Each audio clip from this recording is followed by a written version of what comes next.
Olá, tudo bem com você? Eu sou CG, eu sou professor, sou biólogo, sou botânico, sou físico e sou aquele cara que talvez pode te ajudar a passar no vestibular. Nós estamos aqui reunidos para quê, meus queridos? Nós estamos reunidos aqui para te apresentar uma playlist maravilhosa de química que rola sempre às segundas e quintas-feiras. Uma playlist de física que rola sempre às terças e sextas e uma playlist de biologia sempre às quartas e sábados. Sim, todo dia da semana tem um vídeo novo nesse canal, absolutamente de graça, de aula, como se fosse de um cursinho, com um professor que tem mais de 20 anos de estrada para te ajudar a passar no vestibular. Sim, meus queridos. Aí pergunto, por que você faz isso de graça, professor? Porque é o seguinte, não é de graça, é o YouTube que paga. Então eu tô, sim, usando o seu tempo disponível para crescer na vida, para que eu possa aumentar minha conta bancária. Isso, muito obrigado. Bom, a aula de hoje vai ser sobre ligações químicas. A gente vai introduzir essa conversa, porque, claro, isso não é um assunto que se mata em 10, 15 minutos. E sim, os vídeos são de 10, 15 minutos, porque, mano, se você quer passar no vestibular, não dá para passar esse assunto em menos tempo. Eu quero resolver exercício, quero te mostrar curiosidades e esse momento é para isso aqui, tá? Isso é para posteridade. Se você tá aqui, você deve estar vendo aqui um QR Code aqui na parte de baixo, né? Bom, esse QR Code, se você apontar a câmera do seu celular para ele te leva para um drive, onde tem lista de exercícios, onde tem livros didáticos, onde tem materiais para você poder usufruir e crescer profissionalmente mesmo, porque essas listas não são simples de se conseguir. Então tá lá, disponível para você utilizar.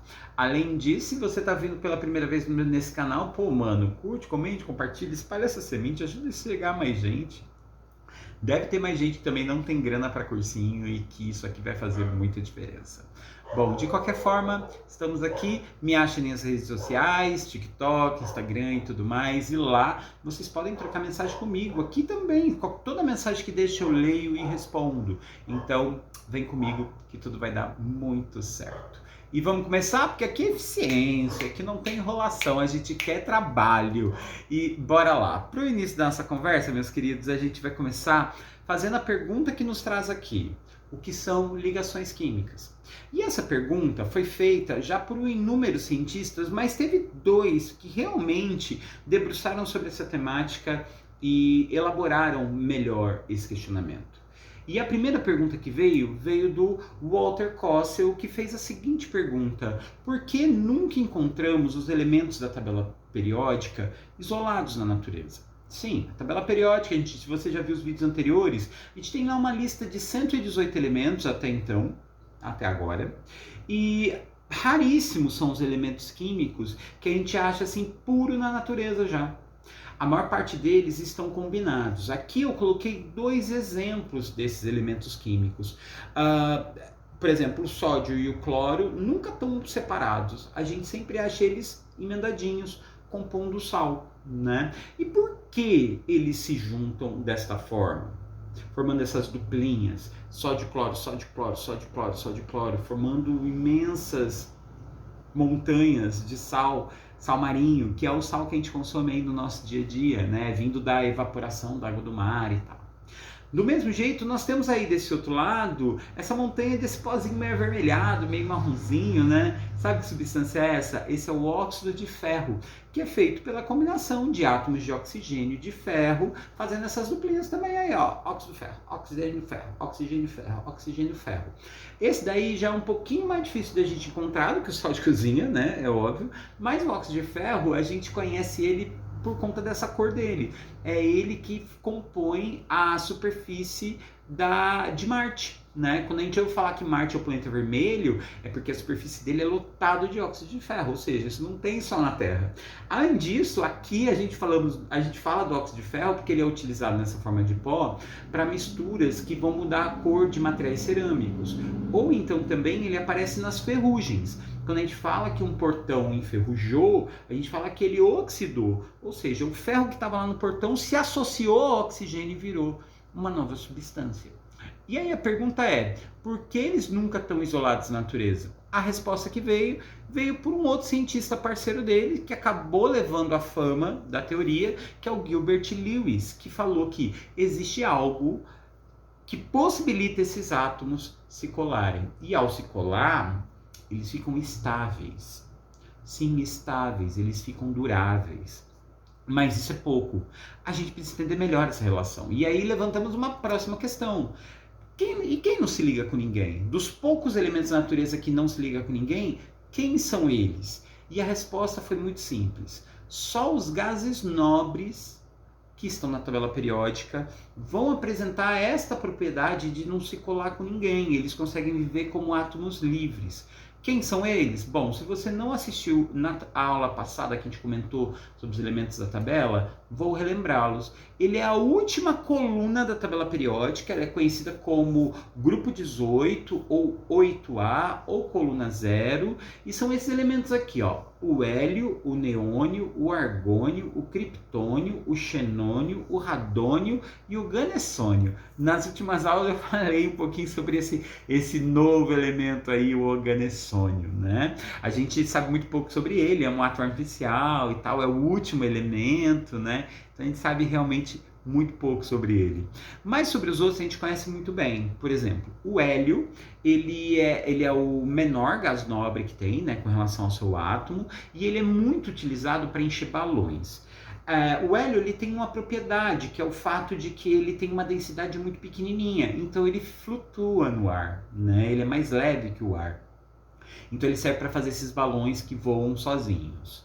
Além disso, nós temos o neônio. O neônio ele é muito utilizado para rechear lâmpadas, que são as lâmpadas de neon, né? Neon, neônio, tá ali, né? E ela vai apresentar cores, né, especiais, então ela vai ser usada muito em fachadas de prédios, quando a gente vê Las Vegas, aqueles letreiros iluminados, aquilo lá é tudo lâmpada de neon, tá? De neônio.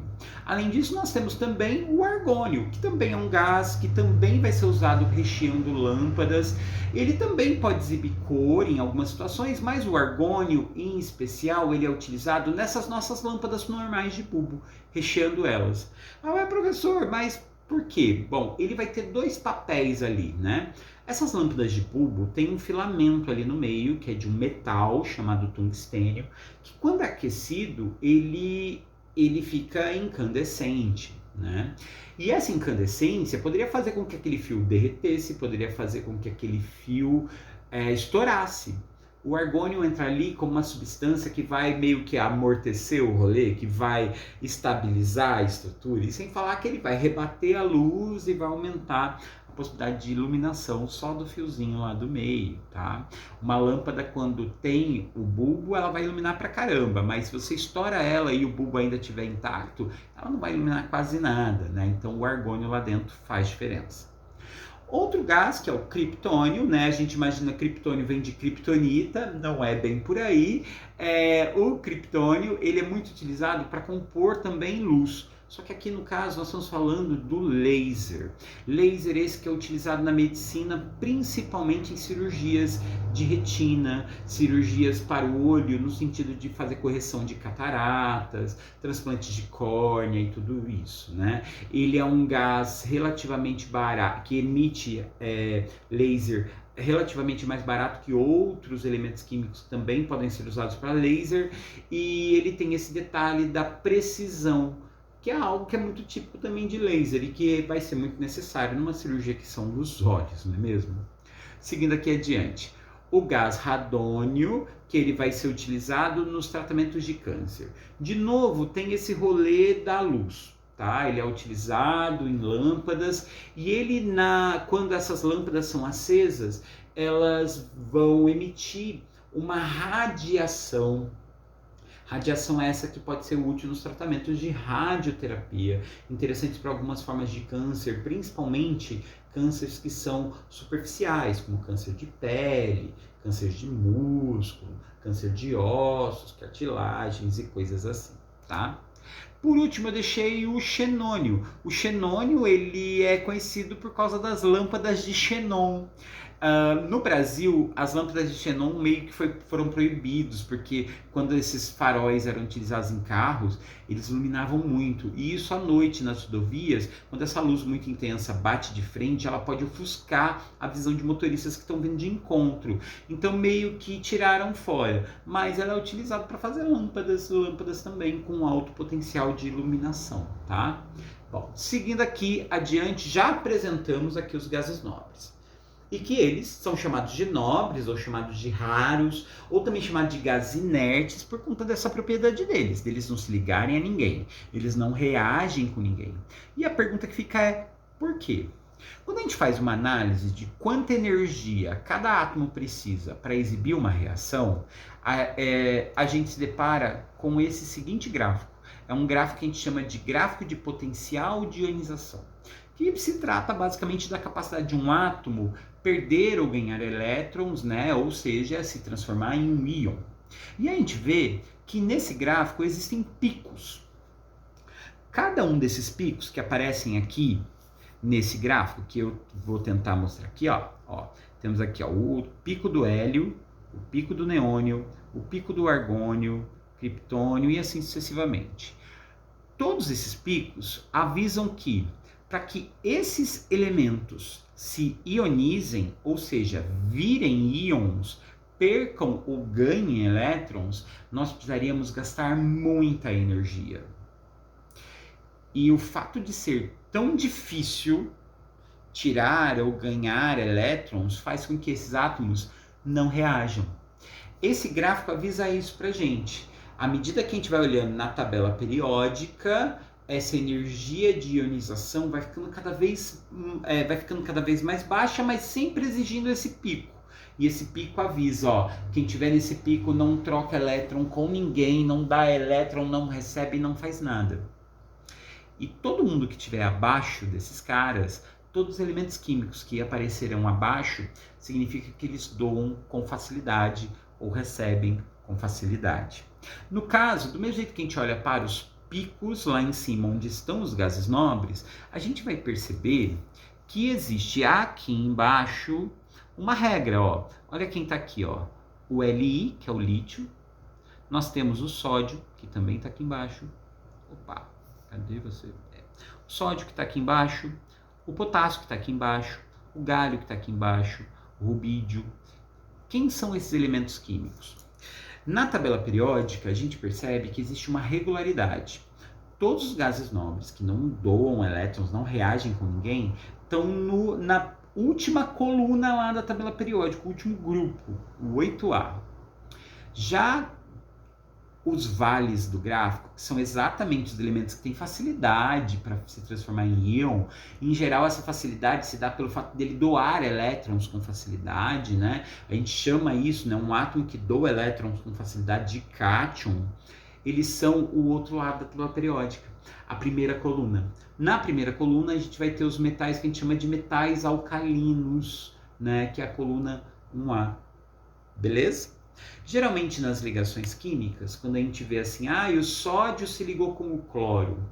Nessa ligação, a gente vai perceber que na maioria das vezes, a ligação vai se dar por elementos que estão em pontos opostos da tabela periódica. Do tipo, vou ter o sódio que está do lado de cá na tabela periódica, né, na coluna 1A, e ele vai se ligar a quem? Ele vai se ligar ao cloro, que está na posição oposta da tabela periódica. Que no caso ele está na coluna vizinha 8A, ele está na coluna 7A, beleza? Sendo assim, um tem facilidade de doar elétrons e o outro não dá elétrons, mas ele recebe. Então, nesse processo, esses dois átomos se conectam, um dando e o outro recebendo. Mas isso é um assunto para a gente falar mais adiante.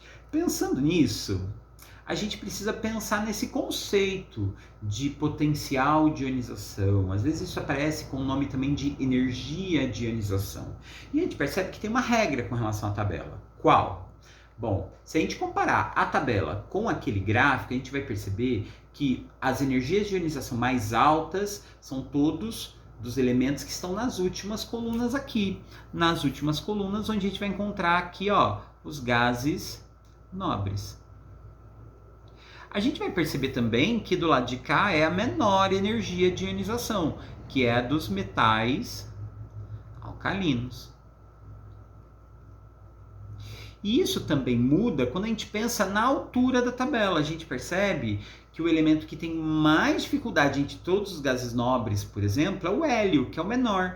Então, quanto menor é o átomo de tamanho, maior é o seu potencial de ionização. A gente percebe isso no gráfico, né? Ó, a gente percebe quando olha o gráfico, ó, o ponto mais alto é quem? O hélio, e depois os picos vão ficando relativamente menores. Isso serve para todos os elementos na tabela periódica, tá?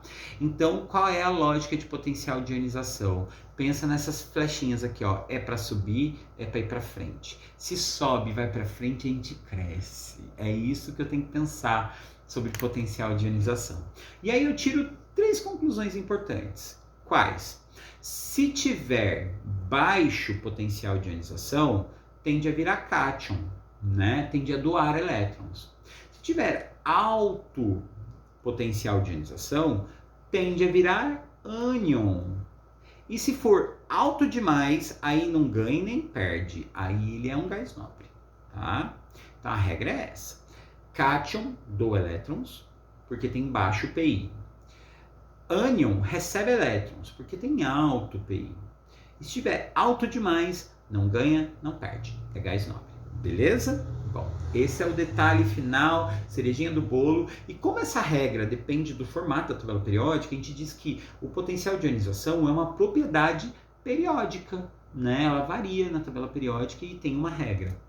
Mas vamos lá, vamos para o exercício, vamos para o vestibular, e eu trouxe essa questão aqui da Cefet. A questão diz assim, ó, os elementos químicos são agrupados num quadro periódico, obedecendo algumas propriedades que têm a ver com a estrutura do átomo, né, com a estrutura dos elétrons. O diagrama ao lado, que é um gráfico de ionização, né, tem aí uns detalhezinhos aí, esse gráfico é da questão de vestibular, tá, galera? Mas ele é o mesmo daquele outro que eu mostrei para vocês agora há pouco. E aqui, uma questão de interpretação. É correto afirmar que, letra A, os elementos pertencentes ao mesmo grupo têm o mesmo potencial de ionização. Grupo na tabela periódica é a coluna. E como a gente viu, né, na coluna isso muda, né? Olha aqui, ó, na tabela periódica, a flechinha segue qual a regra? Ela segue aqui, ó, nesse sentido e nesse sentido. Isso significa que quem tiver mais no alto vai ter um PI mais alto de quem tiver aqui embaixo, que vai ter um PI mais baixo, né? Então, todos os elementos do mesmo grupo têm o mesmo potencial de ionização? A resposta é não, tá? Então, a letra A não é. Os metais alcalinos são os que têm o menor potencial de ionização. Bom, eu falei para vocês agora há pouco, né? Essa seria provavelmente a correta, é a alternativa aqui, ó, B de bola, tá? Bom, potenciais de ionização cresce nos grupos à medida que o número atômico aumenta. Isso daí cresce nos grupos? Não, nem sempre, né? Ele vai até um ponto, né? E depois ele volta, ele reinicia. Então, assim, os números atômicos vão assim: 1, 2, 3, 4, 5, 6, 7, 8, 9, 10. Só que depois ele volta para fazer a segunda coluna, né? Então, quer dizer que ele não vai sempre aumentando de acordo com o número atômico, né? Ele vai até lá e depois ele volta, depois sobe e desce. Ele fica assim, né? O gráfico ele fica numa subida e descida. Então, não. E letra D, os elementos que têm o menor potencial de ionização são os gases nobres. O gráfico está dizendo exatamente o contrário, né? Os picos são dos gases nobres, então a resposta é não. Então a alternativa correta é a B mesmo, tá?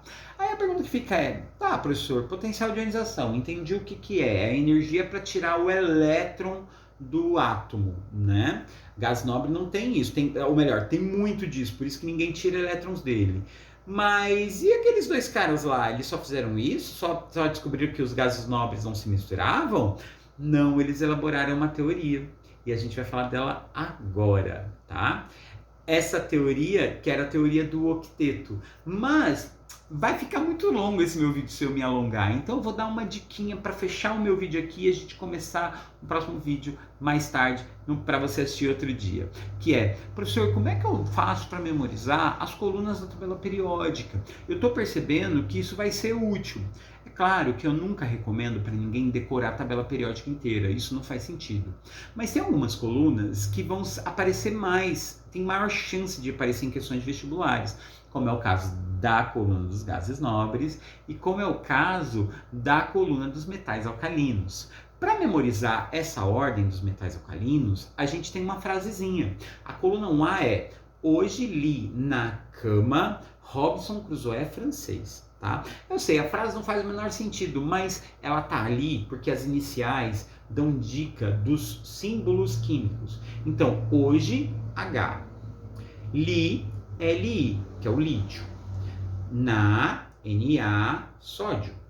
Cama com K, eu sei que tá errado, mas o K é de potássio. Robson, RB, rubídio. Cruzoé, CS, que é o césio, aquele material radioativo do Césio 137, lá de Goiânia e tal. E o frâncio, FR, que é Robson Crusoe francês. E isso é a dica que precisávamos aqui, ó, para encerrar esse nosso rolê. Mas na próxima aula a gente vai continuar deste ponto, falando da teoria do octeto, que é a real contribuição desses dois caras. Por enquanto a gente fica por aqui. Eu espero que você tenha gostado desse vídeo. Por favor, curte, comente, compartilhe, assiste outros vídeos, eu tenho certeza que isso vai ser revolucionário na sua vida, como é na minha, criando esses vídeos, tá? Eu fico por aqui, um beijo para vocês, se cuidem, até, fui! Tchau! Valeu!